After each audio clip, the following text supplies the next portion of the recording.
Spartaküs ve Köle Savaşı.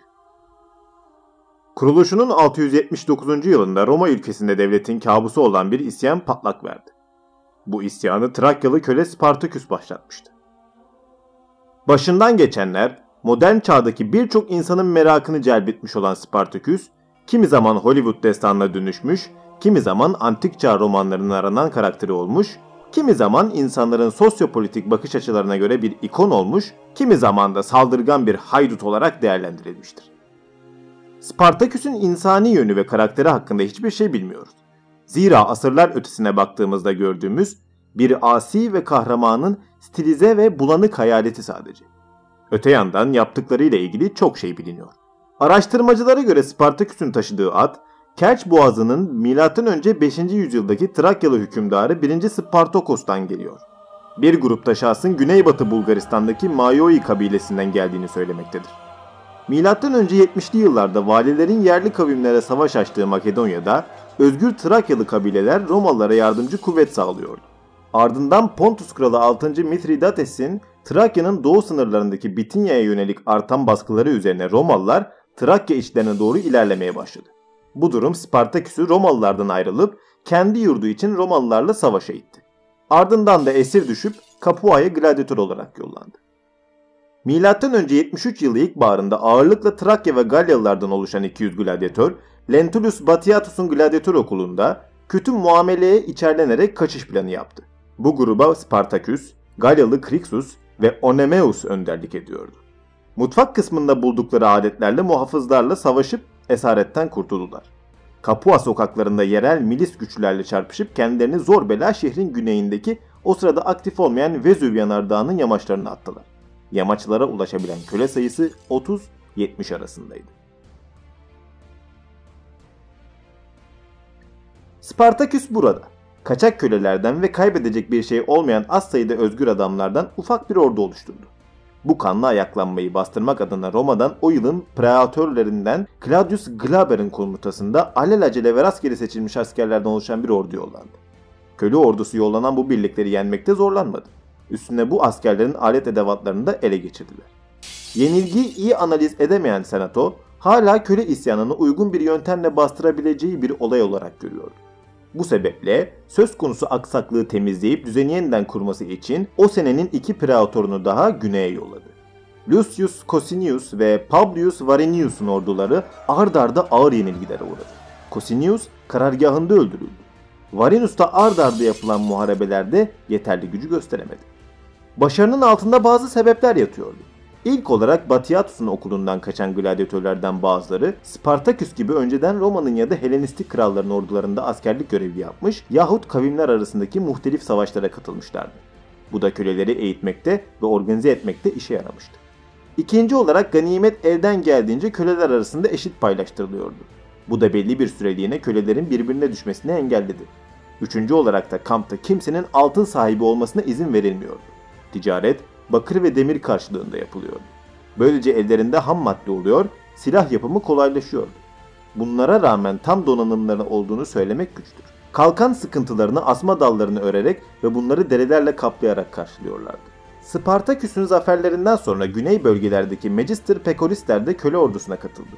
Bahsettiğimiz bu grup elinde silahı olan ve diğer kölelerden daha yapılı olan çobanlık yapan kölelerdi.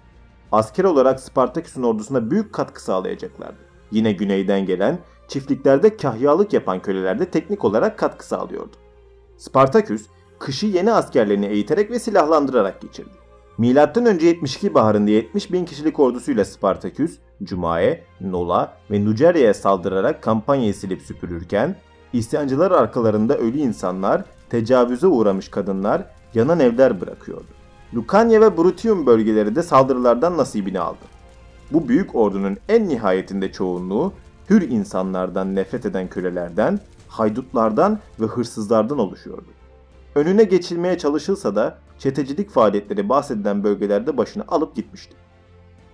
Bunlar yaşanırken Spartaküs ve Krixus arasında büyük bir fikir ayrılığı yaşandı. Spartaküs kuzeye gidip İtalya'yı terk etmeyi düşünürken Krixus Romalılara saldırmak istiyordu. İki lider arasındaki bu farklı görüşler ordunun bölünmesine neden oldu.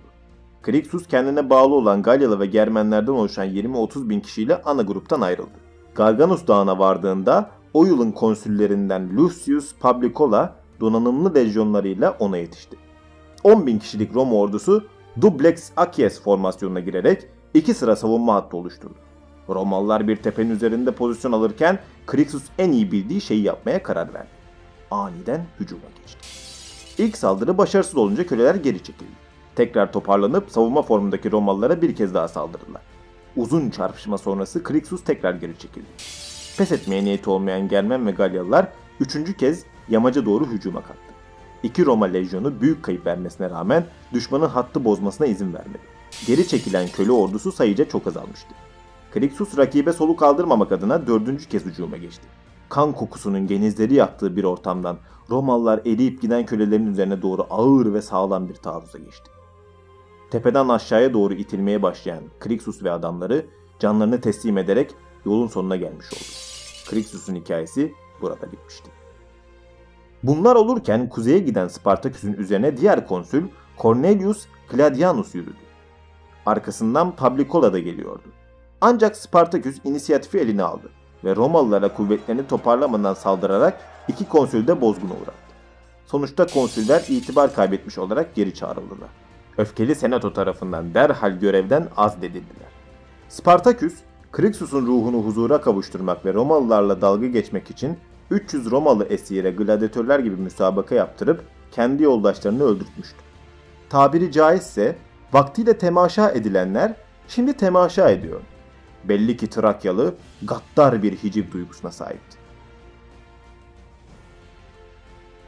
Kuzeye doğru yürümeye devam eden Spartaküs'ün niyeti neydi? Trakyalı ne Romalılardan ayrıcalık istiyordu ne de köleliği kaldırma derdindeydi. Zaten o günün mantalitesiyle böyle düşünmesi de beklenemezdi. Amacı tarihçilerin anlatımıyla Alpleri aşıp önce Galya'ya, oradan Trakya'ya geçmekti. Yani özgürlük istiyordu. Modena şehri dışında, karşısına Galya Kısalpina valisi ve 2 lejyon komutanı olan prokonsülü Cassius Longius çıktı.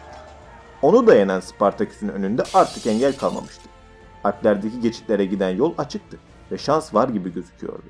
Tam bu esnada ne olduysa açıklanamayan bir şekilde Spartaküs tekrar güneye yöneldi. Bir kavşakta Roma'ya saldırmayı düşündü. Bunu yapmayıp Yarımada'nın güneyine ilerledi ve kışı Turi yakınlarında geçirdi. Trakyalı artık Roma için muazzam ve utanç verici bir tehdit teşkil ediyordu. Bazılarına göre bir asi, bazılarına göre bir kahraman gitgide efsaneleşiyordu. Kendisi ve köleler ordusu 3 praetorun, 2 konsülün ve 1 prokonsülün ordularını kılıçtan geçirmişti. M.Ö. 71 yılında Pompeius'un siyasi rakiplerinden Marcus Licinius Crassus'a 6'sı yeni kurulmuş 10 lejyon teslim edildi ve Spartaküs'e yönelik savaşın başkomutanı yapıldı. Crassus, Roma'nın en varlıklı insanlarından birisi ve en büyük emlak zenginiydi. İnanılmaz zengindi. Ama ona can veren tutkusu askeri şan ve şöhretti. Komutanın ilk icraatı askerlerin yüreğine ölümcül korku salmak üzerine antik çağlardan kalma dehşet verici bir cezayı canlandırmak oldu. Desmasio. Bu cezayı Spartaküs'ün saldırılarından kaçan 2 lejyonun askerlerine uyguladı. 500 asker seçti. Onları onarlı 50 gruba ayırdı. 10 askerden oluşan her grup kura ile aralarından bir kurban seçmek zorundaydı. Sonra da geri kalan 9 kişiye seçilen kişiyi ölene kadar sopalarla dövme emri verildi. Bu esnada ordunun geri kalanı da onları izledi. Askeri disiplin yeniden yürürlükteydi. Spartaküs ve asiler güneye doğru giderken Crassus komutanlarına asileri takip etmelerini ama saldırmamalarını söyledi. Komutanlardan biri emri dinlemeyip hücuma geçti.